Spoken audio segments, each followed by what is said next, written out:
À la SPA de Brignais, les box sont déjà pleins. Ce sont chaque année plus de 7000 animaux qui arrivent de toute la région et seulement 4000 qui repartent avec un maître. Un phénomène qui n'est pas nouveau et qui dépend directement des nombreux abandons ou de pertes d'animaux non identifiés. Donc là on est typique sur ce qu'on appelle de la maltraitance passive. C'est le chien qui a été laissé à l'abandon sur un terrain. Leur sauvetage est le résultat de l'intervention des services de la protection des animaux. Près d'un quart des pensionnaires présents ici sont le fruit de ces interventions. Des enquêtes complexes, parfois longues, mais nécessaires, que Sébastien, le responsable des SPA de Lyon et ancien enquêteur, connaît trop bien. On reçoit les signalements de particuliers ou professionnels, forces de l'ordre, pompiers, vétérinaires. On va vérifier sur place la véracité des faits. C'est environ entre 600 et 700 dossiers traités chaque année. Du chien attaché trop court à 1 mètre de chaîne, de l'animal laissé sans abri en hiver, à l'animal mort dans une voiture en pleine canicule. Voilà, c'est entre 90 et 100 dépôts de plainte à l'année et à peu près entre 400 et 500 saisies d'animaux divers, nacs, chiens, chats, chevaux. Autant d'animaux qui arrivent ici avec leur propre histoire, parfois complexe. Des profils uniques et variés, du cochon d'Inde à l'oiseau, en passant par la gerbille ou la poule.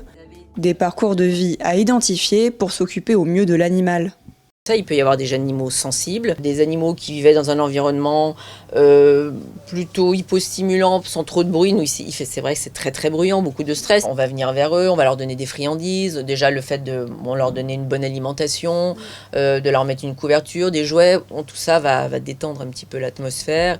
Les animaux sont ainsi réhabilités pour être replacés dans le système des adoptions. Ils sont des milliers à adopter un compagnon chaque année.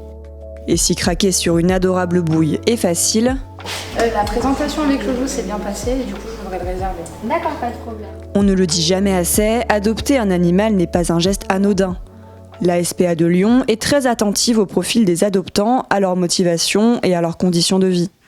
C'est un engagement de longue durée et qui va mobiliser tous les membres de la famille. Il faut que tout le monde soit d'accord, ça c'est très important.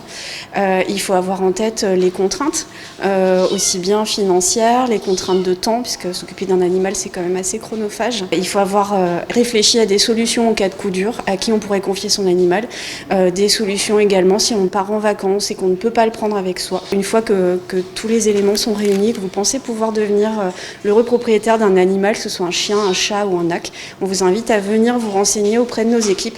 La SPA de Lyon, bien qu'elle soit indépendante et vive de dons privés, est l'une des plus grosses de France. Elle comprend le site de Brignais, mais également celui de Dompierre-sur-Vesle, dans l'Ain. Pour encourager les adoptants hésitants, ces refuges proposent une fête des animaux, les 1er et 2 octobre prochains. De quoi permettre aux amoureux des animaux à poil ou à plumes de trouver un compagnon pour la vie avant l'hiver.